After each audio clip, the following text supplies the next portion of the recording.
चर्चा कर रहे थे। अभी तक देखिए डीकोलोनाइजेशन की हमने दो वेव को डिस्कस किया है। पहली वेव जो तब स्टार्ट होती है जब अमेरिका की 13 कॉलोनीज आज़ाद होती हैं। ये वेव फर्स्ट वर्ल्ड वॉर तक चलती है, यानी कि 1918 तक। उसके बाद फर्स्ट वर्ल्ड वॉर और सेकेंड वर्ल्ड वॉर के बीच में क्या हुआ उसके बारे में भी हमने चर्चा की। और इस सेशन में हम बात करेंगे कि जो थर्ड वेव थी डीकोलोनाइजेशन की, उसमें कैसे जो कंट्रीज थी उन्होंने आज़ादी पाई। ये जो थर्ड वेव है ये सबसे ज़्यादा इंपॉर्टेंट है। क्यों? क्योंकि इसी समय दुनिया के लगभग हर देश में जिन्हें कॉलोनी बनाया गया था आज़ादी पाई। तो हम इसी पे चर्चा करते हैं, शुरुआत करते हैं कि किस तरीके से फिलीपींस को आज़ादी मिली। यूएसए के द्वारा फिलीपींस को आज़ादी देने का एक जो प्लान था उसको शेड्यूल कर लिया गया था। टाइडिंग मैकडफी एक्ट के तहत जो 1934 में पास किया गया था, उसमें ये साफ किया गया था कि 1946 में फिलीपींस को आज़ादी दे दी जाएगी। उसके बाद 1935 में फिलीपींस को टेरिटोरियल स्टेटस भी दे दिया गया, मतलब उन्हें कुछ अधिकार दे दिए गए। फिलीपींस में एक कॉन्स्टिट्यूशनल कन्वेंशन का गठन किया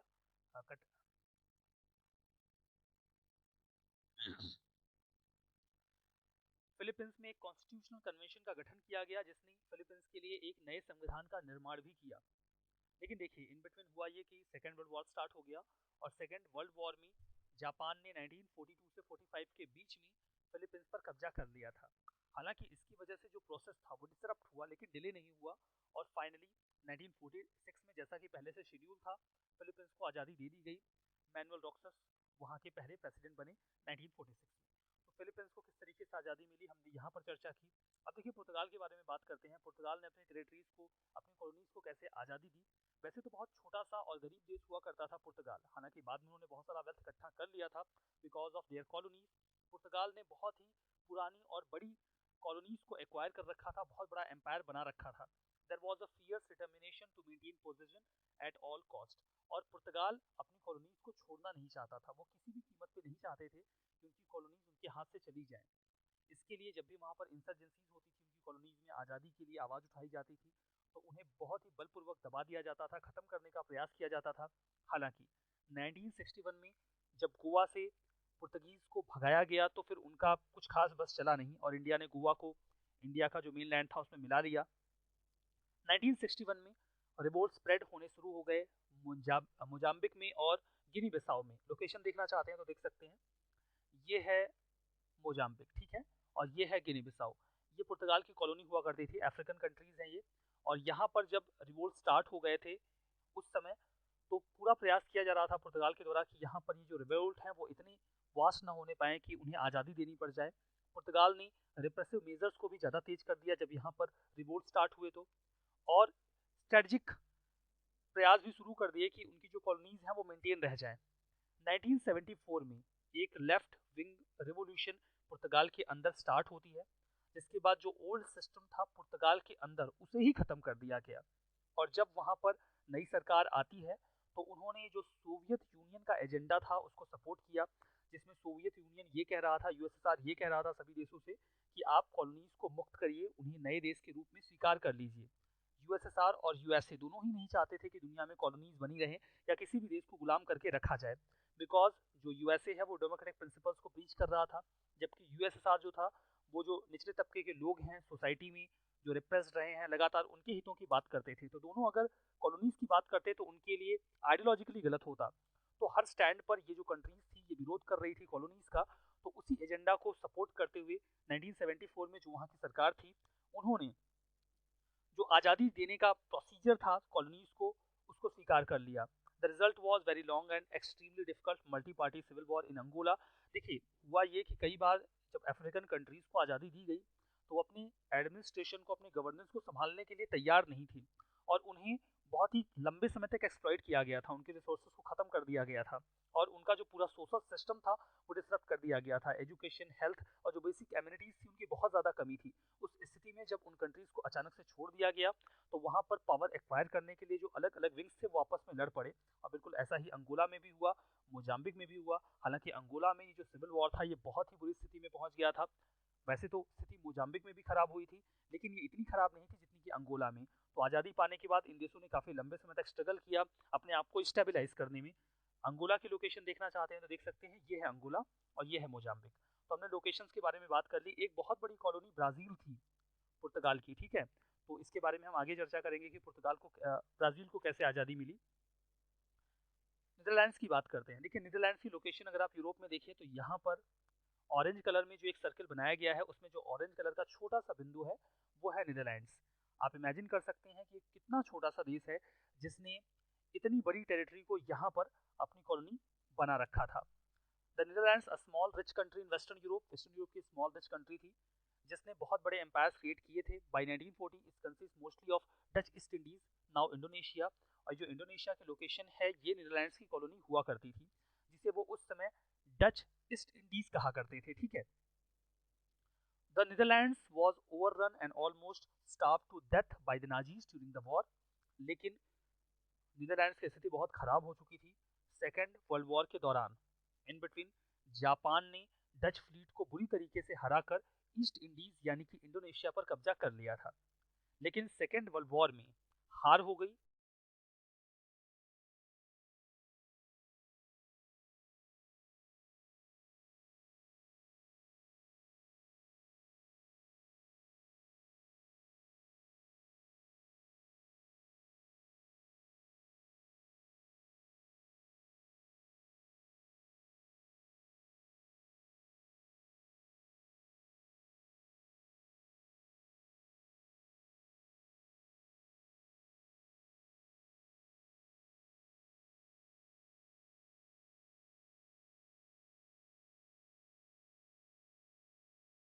किसकी? जापान की भी हार हुई और जर्मनी की भी हार हुई। लेकिन नीदरलैंड्स दोबारा इन टेरिटरीज को एक्वायर नहीं कर पाया। उन्होंने इसके लिए कई सारे प्रयास किए लेकिन उन्हें सफलता नहीं मिली। वास्तव में हुआ ये था कि जब सेकेंड वर्ल्ड वॉर के दौरान जापान ने इंडोनेशिया की इस टेरिटरी को अपने कब्जे में लिया था तो वहां पर सुकर्णो की लीडरशिप में एक गवर्नमेंट को स्टैब्लिश कर दिया गया था। सेकेंड वर्ल्ड वॉर के खत्म होने के बाद सुकर्णो ने आजादी की घोषणा कर दी थी। उसके बाद हालांकि नीदरलैंड्स ने उन्हें 1949 में एज ए कंट्री स्वीकार किया बट 1946 में ही उन्होंने खुद को आजाद होने की घोषणा पहले ही कर ली थी। The Dutch in east Indies and at home were practically unanimous except for communists that Dutch power and prestige and wealth depend on extremely expensive war to regain the island। देखिए अगर कुछ कम्युनिस्ट विंग को छोड़ दिया जाए Netherlands में तो लगभग सभी का ये मानना था कि अगर वो अपनी पावर और प्रेस्टीज को बनाए रखना चाहते हैं तो जरूरी है कि जो इंडोनेशिया के आइलैंड्स हैं वो उनके कब्जे में रहें। कई सारे निगोशिएशंस किए गए, कॉम्प्रोमाइज करने की कोशिश की गई कि किसी भी तरीके से इस टेरिटरी पर वो अपनी जो पावर है उसको मेंटेन कर पाए, लेकिन किसी ने भी इसे स्वीकार नहीं किया। When the Indonesian Republic successfully suppressed a large-scale communist revolt, the United States realizes that it needed the nationalist government as an ally in the Cold War। उसके बाद यूएसए भी नहीं चाहता था कि इंडोनेशिया में कोई ऐसी सरकार हो जो उसे फेवर ना करे, इसलिए वो भी चाहते थे कि इंडोनेशिया एक आजाद देश बन जाए और वहां पर जो कम्युनिस्ट मूवमेंट था उसे खत्म कर दिया गया था। तो यूएसए भी सपोर्ट में आ गया कि इंडोनेशिया में एक नेशनलिस्ट सरकार को स्थापित कर दिया जाए जो कोल्ड वॉर में उसे सपोर्ट कर सके। Dutch position was an obstacle to American cold war goals. और अगर नीदरलैंड्स का वहां पे कब्जा रहता, डच पोजीशन रहता, तो फिर ये कोल्ड वॉर में यूएसए के हितों के खिलाफ था। इसीलिए यूएसए भी लगातार प्रेशराइज कर रहा था नीदरलैंड्स को कि इंडोनेशिया को पूरी आजादी दे दी जाए। काफी लंबे समय के बहुत के बाद अल्टीमेटली सुकर्णो ने जो डच प्रॉपर्टीज थी उनको अपने कब्जे में ले लिया, सीज कर दिया और वहां के जो डच कम्युनिटी के लोग थे उनको देश छोड़कर जाने को कह दिया और उन लोगों को भी देश छोड़ने का आदेश दे दिया गया जो लोग डच पोजीशन को एसेस कर रहे थे या फिर उनकी मदद कर रहे थे। तो इस तरीके से जो इंडोनेशिया था उसने भी खुद को आजाद कर लिया। अब अफ्रीका में डीकोलोनाइजेशन के बारे में बात करते हैं। देखिए अफ्रीका में बहुत सारी कंट्रीज हैं, कौन सा देश कब आजाद हुआ ये याद रखना आपके लिए जरूरी नहीं है और आपको बहुत मुश्किल भी हो जाएगी याद रखने में। थोड़ा सा एक जनरल सा जो पूरा ओवरव्यू है वो आप अपने पास रखिए ताकि आप जो क्वेश्चन है उसे टैकल कर पाएं। कोलोनाइजेशन का प्रोसेस आपको पता है, अगर आपको क्वेश्चन लिखने को मिल जाए जैसा कि एक बार यूपीएससी पूछ चुकी है कि डीकोलोनाइजेशन अफ्रीका का कैसे हुआ, तो पहले आप बता सकते हैं कि कैसे जो यूरोपियन पावर्स थे वो अफ्रीका में आते हैं और अफ्रीका के ज्यादा से ज्यादा हिस्से को अपने कब्जे में रखने का प्रयास करते हैं, वहां के रिसोर्सेज को एक्सप्लॉइट किया जाता है, हिस्ट्री को बहुत खराब कर दिया जाता है और फिर आप बताएंगे कैसे कौन सी परिस्थितियां तैयार हो गई जिन्हें अफ्रीका को डीकोलोनाइज करना पड़ा, अफ्रीका के जो कंट्रीज थी उनको छोड़ना पड़ा इन यूरोपियन पावर्स को। तो ये जो पूरा प्रोसेस आप अच्छे से समझ चुके हैं, आपने डीकोलोनाइजेशन के कारण समझ लिए हैं, इसके बाद मैं आपको इसके कंसीक्वेंसेस भी बता दूंगा, उसके बाद क्या हुआ वो भी हम डिस्कस कर लेंगे। तो इन सभी चीजों को मिलाकर आप अपना आंसर फ्रेम कर पाएंगे। जब आपसे अफ्रीका के डीकोलोनाइजेशन के बारे में बात की जाएगी तो पहले वहां पर यूरोपियन पावर्स कैसे आ रही हैं आप एक ब्रीफ ओवरव्यू दे देंगे, कारण क्या थे, फिर ऐसी कौन सी परिस्थितियां बनी जिन्हें अफ्रीका को डीकोलोनाइज करना पड़ा और बाद में उसके कंसीक्वेंसेस क्या हुए। आप इतनी सारी बातें लिख देंगे, आपका आंसर कंप्लीट हो जाएगा, जिन पर हम ऑलरेडी चर्चा कर रहे हैं और कर चुके हैं। The decolonisation of North Africa and sub Saharan Africa took place in mid to late 1950s very suddenly with little preparation. जो नॉर्थ अमेरिका और सब सहारन अफ्रीका था यानी सहारा जो रिजर्व है उसके आसपास की जो कंट्रीज थी, मिड टू लेट 1950s से उन्हें आजादी दे दी गई। हालांकि कई सारे देश आजादी के लिए पूरी तरीके से तैयार नहीं थे और यही कारण था कि वहां पर जब आजादी दी गई तो फिर एक पावर स्ट्रगल स्टार्ट हो गया वेरियस ग्रुप्स के बीच में। फिर एक बात तो हमने देखी, कारण में हमने पहले बात समझी थी, बाद में कंसीक्वेंसेस में भी जानेंगे। इनफैक्ट कंसीक्वेंसेस में ये बात करेंगे कि जो बाउंड्रीज ड्रॉ की गई थी जब इन कंट्रीज को कोलोनाइज किया जा रहा था तो एक्चुअली में इन यूरोपियन पावर्स ने अपनी सुविधा के हिसाब से जो अफ्रीका था उसके कई सारे टुकड़े करके उसे देशों में विभक्त कर दिया। ना तो किसी ज्योग्राफिकल बाउंड्री का ध्यान रखा गया, ना एथनिसिटी का ध्यान रखा गया। इसमें वही हुआ कि कुछ कंट्रीज ऐसी थी जो कि ज्योग्राफिकली भी अलाइन नहीं हो पा रही थी और कई सारी कम्युनिटीज जो कि एक दूसरे की एंटी थी वो एक ही कंट्री में आ गई थी। तो फिर एक पावर स्ट्रगल स्टार्ट हो गया कि कौन सी कम्युनिटी अपने पास अधिकार रखेगी। उसके बाद ये सारी दिक्कतें आई। There was widespread unrest and organised revolt specially in French Algeria. हालांकि देखिए जो आजादी का प्रोसेस था अगर हम उसकी बात करें तो सेकंड वर्ल्ड वॉर के बाद अफ्रीका के कई सारे देशों में आजादी के लिए रिवोल्ट शुरू हो गए थे। फ्रांस का जो एक पोजीशन था अल्जीरिया में, वहां पर पुर्तगाल के अंगोला में, पुर्तगाल की कॉलोनी थी अंगोला जिस पर हमने पहले भी चर्चा की है, बेल्जियम की कॉलोनी थी कॉन्गो जो कि काफी लंबे समय से थी और ब्रिटिश कॉलोनी थी केन्या। तो यहाँ पर अलग अलग जगह पर रिवोल्ट स्टार्ट हो गए और सभी ने आजादी की मांग करनी शुरू कर दी। इन 1945 अफ्रीका हैड 4 इंडिपेंडेंट कंट्री। 1945 से पहले 4 देश जो थे अफ्रीका में वो आजाद हो चुके थे, जैसे कि इजिप्ट, इथियोपिया, लाइबेरिया और साउथ अफ्रीका। ये देश ऑलरेडी आजाद हो चुके थे और जब सेकंड वर्ल्ड वॉर में इटली की हार होती है, फ्रांस और यूके जो फॉर्मर इटालियन कॉलोनीज थी उनको ऑक्यूपाई कर लेते हैं, अपने अपने हिस्से में ले लेते हैं। उसके बाद देखिए लीबिया जो था वो एक इंडिपेंडेंट किंगडम बनता है 1951 में।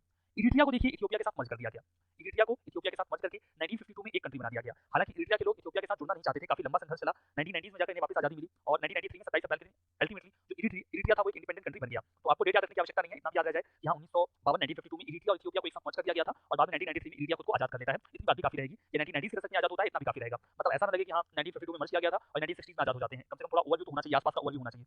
उसके बाद इटालियन सोमालीलैंड जो आज का सोमालिया है वो इटली की कॉलोनी हुआ करती थी। सेकंड वर्ल्ड वॉर में इटली के हारने के बाद ये कॉलोनी यूके को मिल गई थी 1954 में और 1960 में इसे आजादी मिल जाती है। 1977 तक अफ्रीका के मेन लैंड पर लगभग सभी यूरोपियन कॉलोनीज आजाद हो चुकी थी। हालांकि नामीबिया जो कि यूएन प्लस टेरिटरी हुआ करता था उसे 1990 में आजादी मिलती है। तो अफ्रीका का डीकोलोनाइजेशन कैसे हुआ ये हमने यहाँ पर देख लिया है। अब देखिए कुछ बातें और भी रह गई हैं। Most independent African countries exist within prior colonial borders. ज्यादातर कंट्रीज जो आजाद हुई जैसे उन्हें यूरोपियन पावर्स ने बांटा था वो उसी टेरिटरी में रहे, मतलब जहां पर जिस देश को जैसे बांटा गया था वो बाद में वही देश बन गया। However Morocco merge with French Morocco. Morocco का जो एक हिस्सा था वो दो हिस्सों को मिलाकर बनाया गया। फ्रेंच मोरक्को यानी कि मोरक्को का एक हिस्सा जो फ्रेंच की कॉलोनी हुआ करता था और स्पेनिश मोरक्को एक हिस्सा जो कि स्पेन की कॉलोनी हुआ करता था, दोनों को मिलाकर मोरक्को नाम का देश बनाया गया।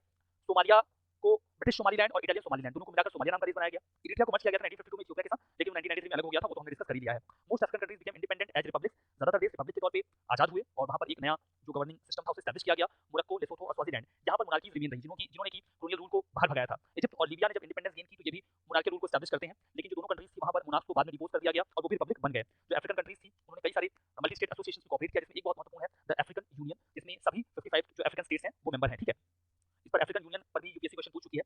तो यहाँ पर देखिए हमने अफ्रीका के डीकोलोनाइजेशन के बारे में जाना। अगर आपको आंसर फ्रेम करना है तो मैंने आपको बता दिया यूरोपियंस कैसे आए, उसके बाद क्या कॉजेज रहे, कैसे डीकोलोनाइजेशन हुआ, क्या कंसीक्वेंसेस रहे, इतने में आपका आंसर फ्रेम हो जाएगा।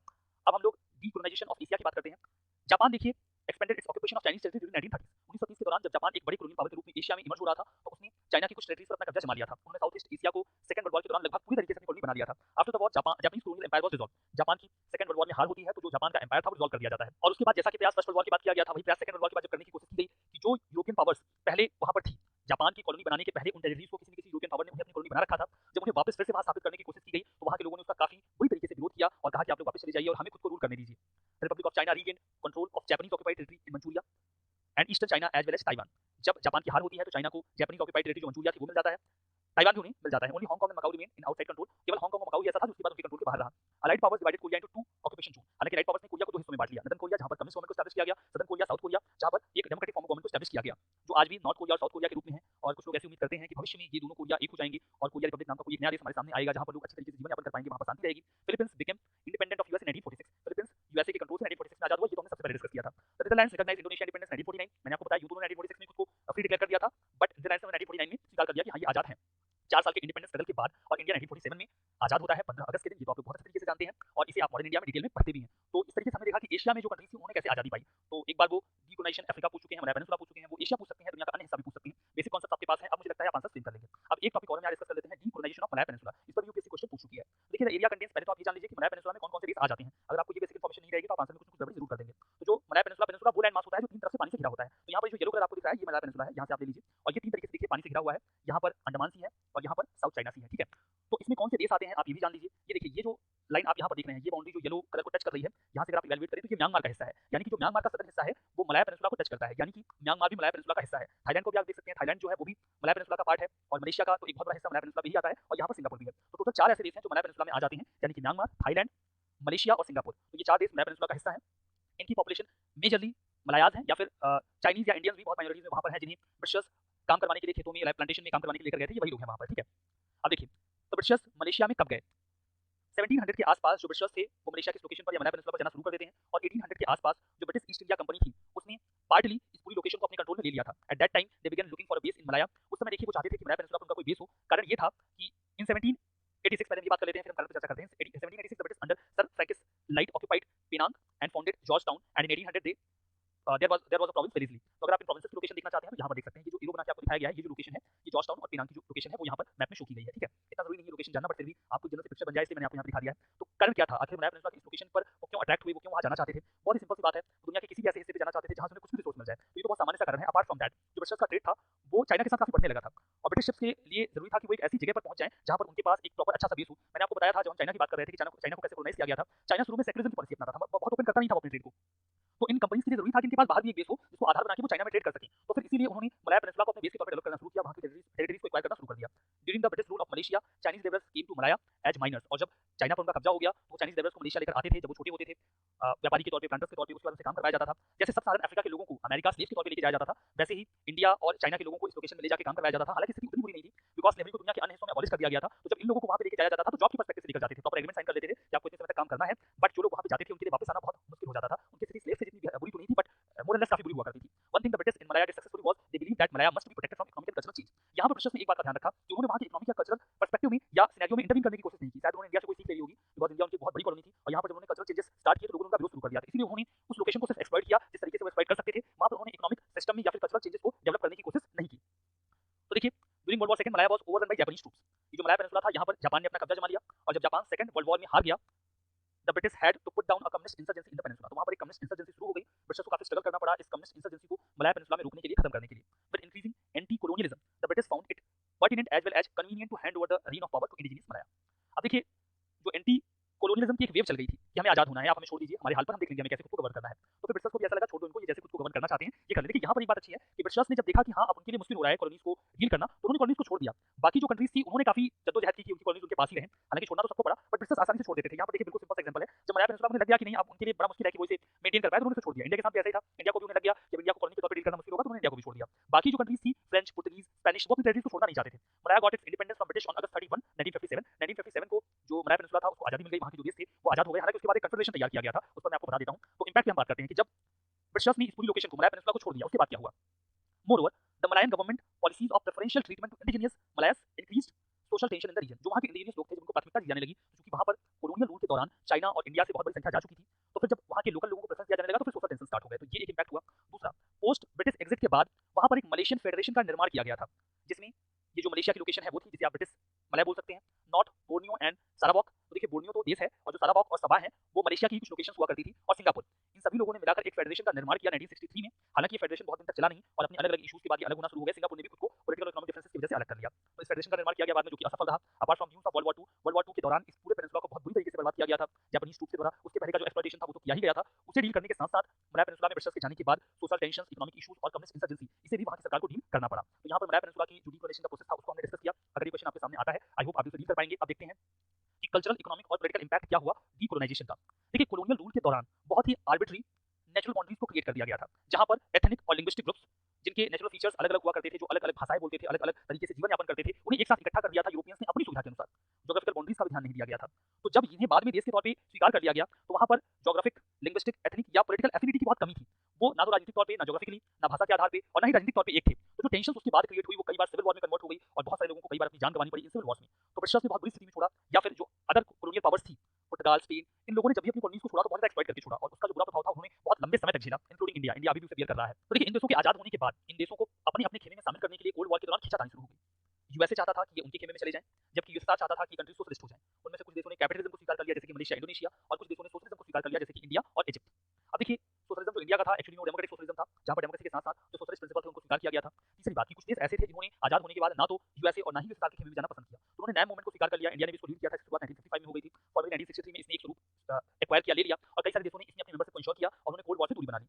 इसके बाद देखिए जब इन कंट्रीज को डीकोलोनाइज कर दिया गया तो एक नए तरीके का कोलोनियलिज्म स्टार्ट हो गया, जिसे हम नियो कोलोनियलिज्म कहते हैं। बिकॉज कोलोनियलिज्म तो एक फिलॉसफी है, एक सिद्धांत है जिसे किसी भी तरीके से पूरा किया जा सकता है। उसके लिए नॉट नेसेसरली एक देश दूसरे देश पर जाकर फिजिकली कब्जा जमाए। तो अब नए नए टूल्स का इस्तेमाल किया जाता है। कैपिटलिस्ट फिलॉसफी को हर देशों में स्प्रेड करने की कोशिश की जाती है।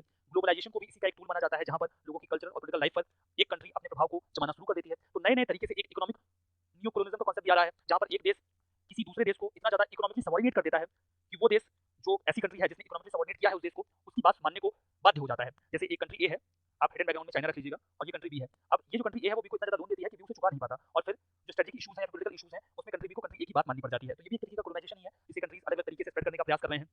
उसके बाद देखिए इंडिपेंडेंसी प्रिंसिपल इवॉल्व हो गया। जो पोस्ट कोलोनियल स्टेट्स थे, the claim that post colonial states have no choice but to accept western conditions for loan. अब ये देश जो छोड़े गए, डीकोलोनाइज किए गए, इनको बहुत ही बुरी स्थिति में छोड़ा गया। पूरे रिसोर्सेज को ऑलरेडी खत्म कर दिया गया था और अब उन्हें अपने सोशल, पॉलिटिकल, इकोनॉमिक डेवलपमेंट के लिए इन्हीं वेस्टर्न कंट्रीज से लोन लेना पड़ रहा था, और अल्टीमेटली वो कहीं न कहीं अपनी डोमेस्टिक पॉलिसीज के लिए, स्ट्रेटेजिक पॉलिसीज के लिए उनके प्रभाव में चले गए थे। तो डीकोलोनाइजेशन के बाद ये भी इसका प्रभाव पड़ा कि वो एक्चुअली में डीकोलोनाइज हो तो गए, लेकिन अभी भी वो स्ट्रेटेजिक ऑटोनॉमी को एक्वायर नहीं कर पा रहे थे। Unlike the colonial time, now they were free and started to revive their old culture. अब देखिए जब ये colonial powers आए थे तो इन्होंने अपने कल्चर को इंपोज करने की कोशिश की थी। तो जब ये देश आजाद हुए तो उन्होंने अपने कल्चर को रिवाइव करने की कोशिश की। रिलीजियस और एथनिक मूवमेंट स्टार्ट हो गए जिन्होंने उनके कल्चर को फैसिलिटेट किया। कई सारे films, music, fiction, autobiographies, museum displays, इन सबको डेवलप किया गया, जिसमें colonial हिस्ट्री को डिस्प्ले किया गया, दिखाया गया। आठवां पॉइंट ये है कि जो पॉपुलेशन रीसेटलमेंट किया गया, उससे जो दुश्मनी का माहौल पैदा हुआ वो आज भी बना हुआ है। ज्यूज को पैलेस्टीन की लोकेशन में रीसेटलमेंट उनका करवाया गया, इजराइल नाम का देश बन गया, अरब कंट्रीज की दुश्मनी आज भी वहां पर चल रही है। सिख और मुस्लिम जो इंडिया पाकिस्तान के बॉर्डर पर है, उनमें भी कोई बहुत अच्छे रिलेशंस नहीं बन पा रहे हैं, दुश्मनी की भावना अभी भी बनी हुई है। तो ये भी एक इसका नेगेटिव इंपैक्ट आप कह लीजिए। Also few newly independent countries acquired stable government almost immediately, others were ruled by dictators. कुछ देशों ने तो एक इंडिपेंडेंट सरकार को बना लिया अपने देशों में, लेकिन बाकी कई सारे देशों में बहुत डिकेड्स तक डिक्टेटर्स बने रहे, सिविल वॉर चलती रहे। डेमोक्रेसी और सिविल वॉर्स को, जगहों पे डेमोक्रेसी आ गई, कुछ जगहों पे सिविल वॉर चलता रहा, जिससे जो स्थिति थी वो उसके बाद भी बहुत लंबे समय तक खराब बनी रही। तो ये कुछ इंपैक्ट्स हमने देखे पॉलिटिकल, सोशल और कल्चरल, ठीक है।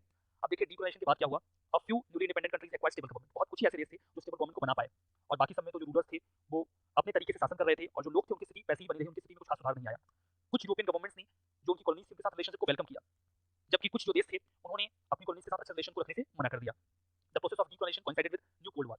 डीकोलोनाइजेशन के प्रोसेस के साथ ही साथ एक नया कोल्ड वॉर शुरू हो गया, जिसमें दो खेमे बढ़ गए, यूएसए और यूएसएसआर, और दोनों देशों के लिए खींचातानी करने लगे कि कौन देश उनके प्रभाव में रहेगा। Decolonisation was often affected by super power competition, वो बात हम ऑलरेडी कर चुके हैं। और देखिए जब कॉलोनियल रूल के दौरान एक्सप्लॉइट किया गया था लोगों का, उनको जबरदस्ती काम करवाया जाता था, जबरदस्ती उनकी आर्मी में भर्ती करवाई जाती थी, लड़ाई लड़ने भेज दिया जाता था, तो जो साइकोलॉजिकल सप्रेशन किया गया